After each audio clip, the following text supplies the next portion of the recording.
That is my hub nut. I wonder why it keeps wandering all over the road. Alright, so that's spinning. This is that. Can't get the Allen key in there, blah, blah, blah. Can't be bothered anyway. Yeah, just attaching the under tray. Use different fixings. It's all going well so far. Ignore that. Hello guys, welcome back to the channel. I'm actually recording this after I've done the work to this car. I just realised I forgot to do an intro really. I've been busy with other stuff. It's been a bit of a whirlwind week for me. I had a whirlwind week, is that right? Yeah. I had a week off work, so I tried to do as much work on cars as I could. It was all working on the A2 this week, all of it. Why? Well, the A2 is the one that always needs work. The Range Rover has been pretty reliable, uber reliable, and it's this that needs to work. So yeah, today it is suspension. When I got this car, the MOT said it had to have 2 new rear springs. Sure enough, it does have new springs on there. But what the MOT didn't pick up on was the fact that all of the shocks are deader than dead. And yeah, the ride was just so bad.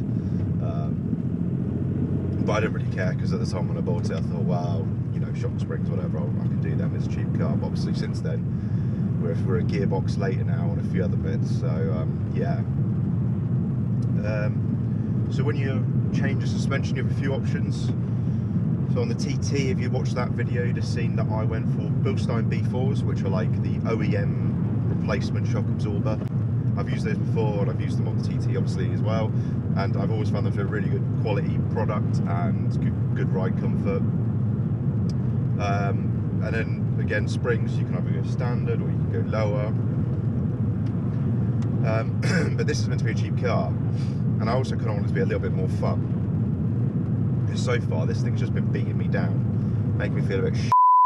You know what I mean? When you've got a car that's just relentlessly fighting you at every corner. So I thought, well, there is another option, and it's actually cheaper than the one I just mentioned, and that's just getting some cheap coilovers off eBay. A few brands out there, a few non-brands out there as well, but from previous experience, the best sort of cheap ones are Jom, J-O-M. I don't know if they're actually made in Germany. They have German written all over them, well, to of approval all over them and stuff, and to be honest, I find them the most, they're the best quality for the cheap stuff. So yeah, it was a difficult one, I'm not going to lie to you. In fact, it's probably the worst suspension job I've ever done on a car, for various reasons. It still has the annoying pinch bolt like a lot of VAG cars have, and I think some Fords and Vauxhalls do as well, which is a nightmare in itself. But this made things more fun by the easy jobs becoming even more difficult than that. And then at the end, I've thrown in a little bonus mistake I made for good humour when I was refitting, well, I was fitting in brand spanking new from Audi under tray. So you can enjoy that one as well. Yeah, that's enough for me chatting on my way to work. I'm going to put the radio on and cry because it's the first day back in a week. Enjoy the video, I hope you do, because I enjoy making them. So I just thought something was wrong with this, like it wasn't fitting in, because it was just spinning.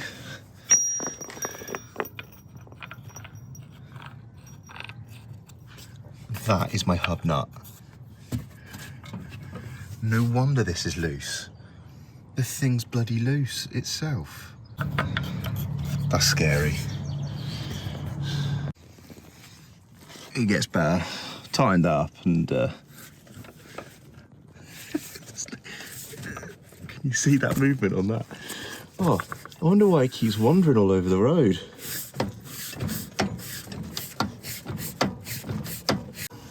So just to explain what I'm doing, I was already changing the bearing anyway. That being loose could have been what killed it, but yeah, also this is extremely loose. I've just realised, I don't know how I didn't see it before, maybe it wasn't as loose, it has got worse. I can hear a clonk, so that's it. It wasn't there before. Interested to know why. I'm guessing they didn't torque it with the weight on the wheels. So yeah, I've got a new hub. Instead of just doing the bearing, I've bought a used hub, because because it's easier than getting the special pressing kit or paying someone to do it. And if that's bad, then I will pay someone to do it. But I'm trying to take a shortcut, so it could bite me in the arse, but it could work just right. Guess we'll find out. But yeah, just undone the ball joint, crack that off in a minute. And I've got all this, I'm gonna remove all the suspension with it because I'm taking this out anyway. And yeah, I don't think I need to swap anything over, it's all the new stuff. Like a state of that.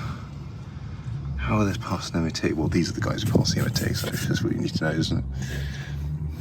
Right, disc off. I know it doesn't mean much, but this feels like it looks newer to me than that one.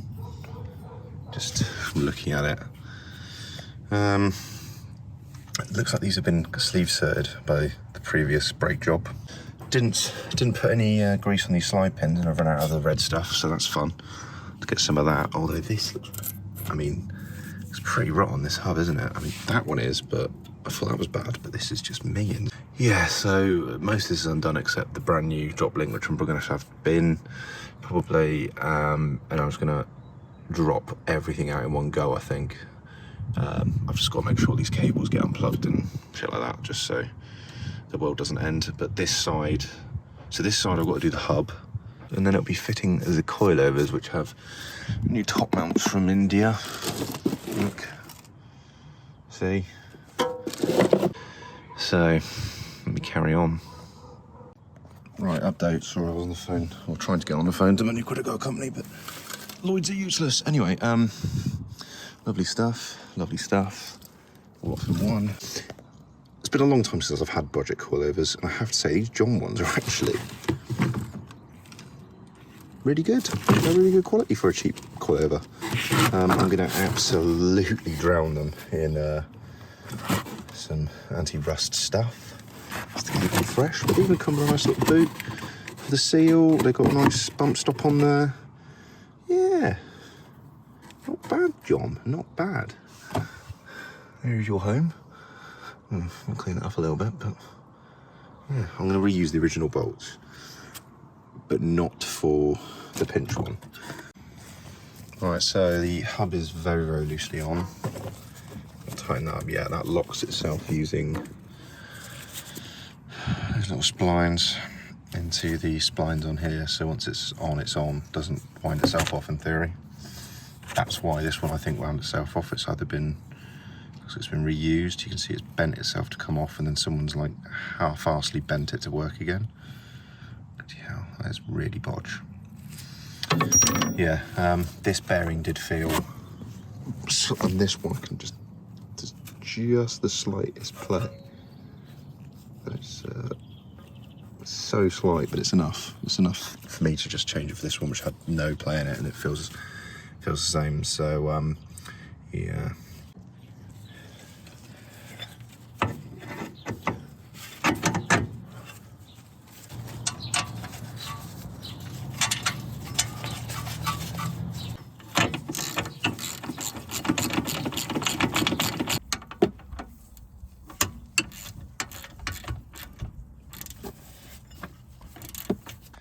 So, cheap aftermarket coilovers have a bit of a reputation for going a bit rusty, so, and it's true, I've had cheap coilovers, they do rust, so pin it with the big guns, ACF 50. This is miracle stuff.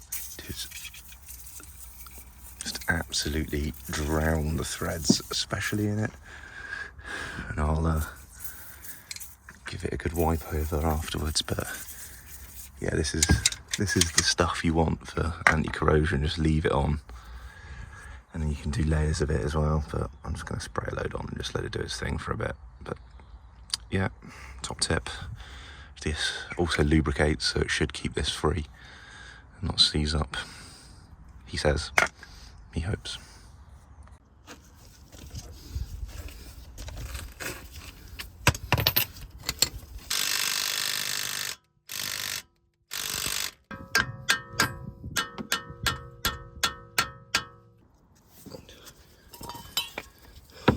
Come on.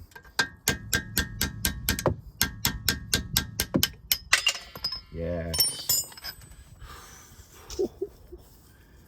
So it's, I don't know if you can see it on camera, but it is bent, but it's also completely covered dirt and, oh my God.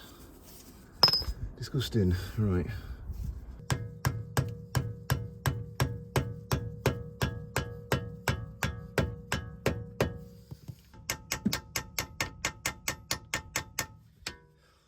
Right, so that's spinning.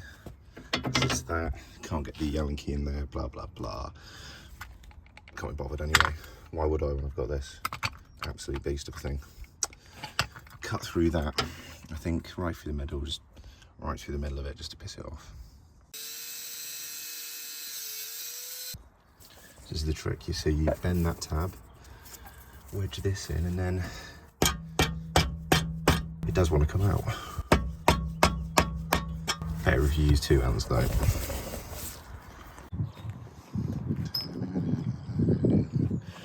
How are you meant to get to those bolts? Hey? That's not one of them. Can't even see them on the camera. They're in here somewhere. Oh, there's one. There's one there. Good. Rubbish design. Right, so I've tried two things. I've undone this and made the bracket bit loose to try and hook it over, but I'm probably going to have to, you can see, cut that cable tie to bring it round, just so I can get enough access to put a socket in. Underneath, I've removed the wheel arch, but I don't think it's actually needed, which is annoying because that's a pain in the arse. This is honestly biblically hilariously bad. It's just garbage, isn't it? Let's try and get this 3. That's the easiest one. I mean, screw you, Audi. Right, so I'm just trying to get, see all this stuff I've unplugged, undone that, trying to get, you see it on the camera? No, you can't probably. Underneath all of that, there's a bolt way at the back I'm trying to get to. And nothing in my toolbox so far fits, so I keep trying.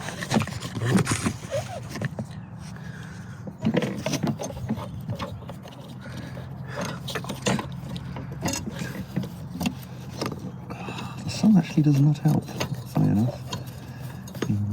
It's not good. Come on. Okay. That's it. Come on. What's in the way? What's catching? What's catching there? What is that? Well, I'm ever so sorry about this. You're watching BBC Two, but we're having some technical problems. As you can see, we are doing our very best to try and get everything sorted out. As soon as we can, we'll get back to our programmes. In the meantime, I can play you some music.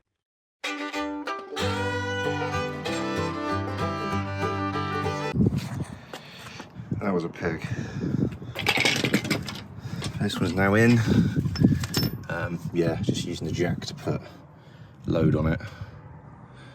Put load on it up and then just wiggling it so it slips through so that the bolt hole lines up on tab. Simple as that, really. It'd be interesting to see what this is like all the way down. Hasn't set, I need to settle as well, so fun. Right, so just a bit of a heads up if you're doing this mod. You normally have to space these out about 5mm, I think. I've been using much thicker ones for the last few days just because I need to, it started already, but grind this away because that is the reason it won't fit. Now, the reason you need a spacer is actually because of this, not because of that. So worth knowing that, you know, you're going to need a spacer either way, just not as severe as I've had it because of that bad boy. So safety squint prepared. Uh-oh.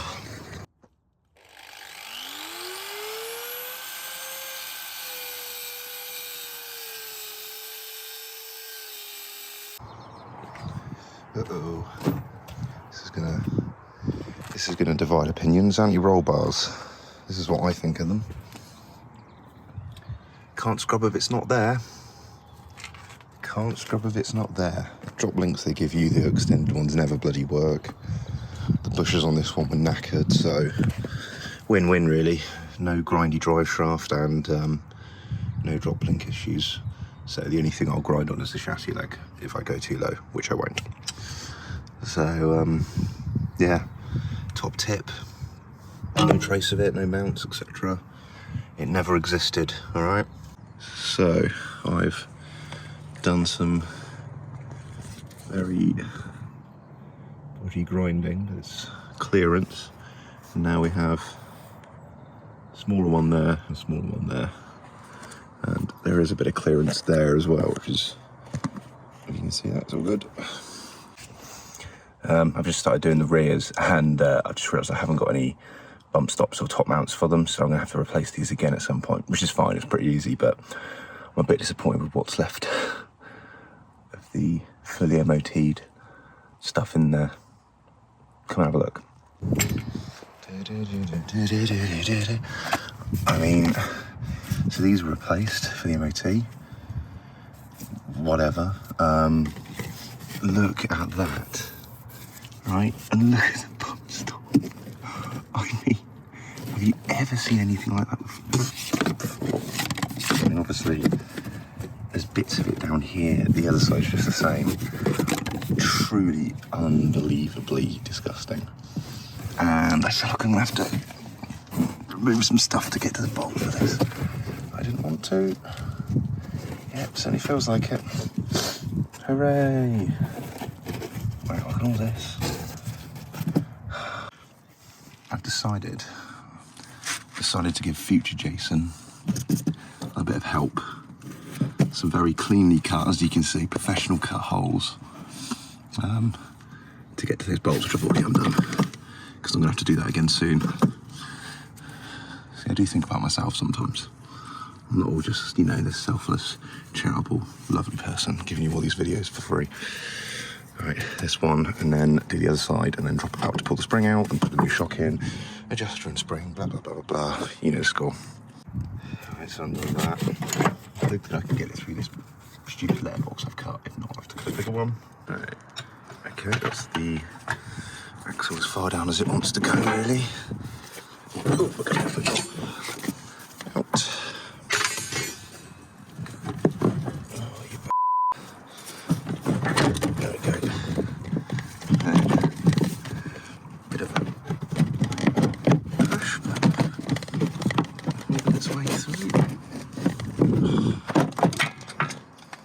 Little cap off the top. Yummy. Yummy, yummy, yummy. Nothing's ever easy. Look, very top cut to this, which means I don't fit. This needs to sit on. It needs to sit on here. It needs to sit on there. It can't because of that. So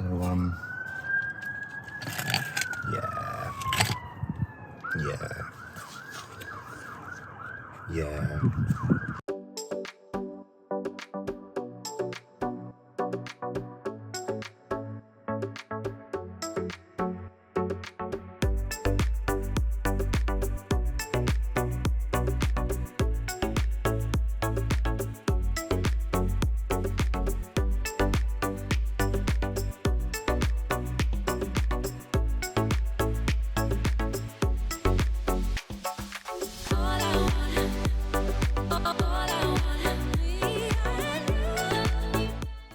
Right, look at that. Look at that, it's in, and I've coated the entire thing in ACF 50. Is that good enough to protect it from rust? Probably not, don't care. So yeah, shock stuff next, which is still around here somewhere. Oh, there it is. And spring, obviously. Where around does this even go? Yeah, probably. Where's the old spring? There it is. Oh, fun to be had. Fun to be had. That needs to go up. Needs to be equal to or higher than that. That's the plan. Right, on today's lesson, getting your hot ride height right. Hang on a minute. This is a two-handed job. So I find it easier just to do it either from the bottom of there, because trying to find the middle is a bit, or there. So let's have a look what we got there. So we're about 3.5 inch or 100 mil from the rim to the, about 900 mil, sorry. 90 mil, all man about. Cool, in there, yeah. You're about 4 inch. Rear.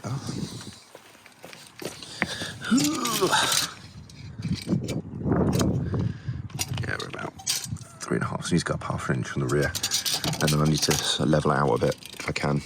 I'll never be truly level because when I'm on my fat arse, I don't or anything in the boot or anything. Oh, yeah, here should be right. It's pretty even on the front. Yeah, it's about the same on the front here.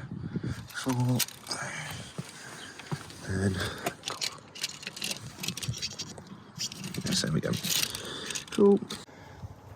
Righty though. You can see I've been liberal with the anti-corrosiva. Always good to have a bit too much anti-corrosion on there. And I've raised it up a tiny smidge. Yeah, I didn't actually need to take the wheel off. Well, sometimes you get better access, but I don't think I did. Doesn't really matter either way. I'm going to waz it back on, do the other side, and then I've got a job to do under the front as well. So yeah, just attaching the under tray. These different fixings, it's all going well so far. Ignore that. That wasn't anything to do with that self-tapping bolt there at all. It was something different that actually caused that leak. Probably. I wouldn't worry about it. Yeah. Moving on. Right. I think it's still too low at the rear. Problem is, they're all the way up and they're all the way down. I think the ground run's a bit weird as well, but even bigger problem, this brake has been sticking the whole way here. Something ain't right in there. Something's grinding, something's making a horrible noise, and when I turn it sort of breaks, so this caliper is sticking, which is annoying because it's not even that old, so I think it's a slide pin grease. That's my shield holding up. Bad. Right, so then, I'll just summarise what I've done to the car. So yeah, I had issues with the suspension. All the shock absorbers were absolutely cacked. How they got for an MOT, I'll never know. And yet it needed new rear springs. Like, yeah, so all the suspension was cacked. I had a few choices. I could have bought some cheap pattern part shocks. I could have spent a bit more on some nice shocks like I did for my TT. In the end, I went for cheap-ish coilovers. Well, they are cheap coilovers. Get out the way, pheasants, you thick animals. Yeah, so I've got on here the John Blue line. The only issue with it being an A2 is you sort of basically have to buy Polo 9N kit, which is a sort of, I think it's 2001, 2002-ish to 2005. It's the one with the twin headlights on it. You have to buy a kit for that, and that sort of took the suspension stuff. These share suspension arms and things like that, so they're all the same, except the rear cups required a lot of hacking, and obviously they've tried to make the spring rate for all of them. The Polo is a heavier car, so it's a lighter car, so there's a bit of weirdness going on where I've got the rears at the full height and the fronts at the lowest, and it's still a bit of a reverse rake. There's a couple of ways to fix that. In the past I'd have just ripped the helper springs out the front before I even installed them, because Lowe's brother. Or there's something about, you know, changing the springs at the rear for slightly stiffer ones. I don't know what I'm going to do. I'm going to bother too hard about that. I can probably knock up a little spacer to space the adjuster rings up, like 5mm, which will probably give it to the sort of stance I want, because I don't want to go too low with this thing. I mean, it already scrapes a little bit, and it is meant to be my daily, so don't want to go too mad, do we? So yeah, overall I think it's quite a nice little modification you can do. Most cars, changing the suspension isn't easy. It's just this car was absolutely living hell to do it. I've never had a car fight me so hard, and I've had a lot of Volkswagens, Audi, so I know what they can be like. This one was particularly painful. There's just a load of stuff in the back that's rattling, by the way. It's not the car. In fact, I don't know if I've locked the seat fully back. That might be it. Brand new shocks and springs. Hope it's not anyway. So yeah, thank you very much for watching. I know these A2 videos aren't too popular, but it's the car I'm working on at the moment. I'm working on it way too much. So yeah, once again, thank you very much for watching. Please like, subscribe, share. Don't worry, I'm sure there'll be something going wrong with the Range Rover at some point. There is some little tweaks I want to do to it over the next few months, just little tidy up jobs, and I haven't forgotten that I'm going to do a how to sell a car video as well, because yeah, we need that, don't we? Oh, nice 322 coming in. Was that Westminster? A bit blingy, but not bad. It's not bad. No, it's just a Vogue with some bits tacked on. Anyway, have a good one. Bye.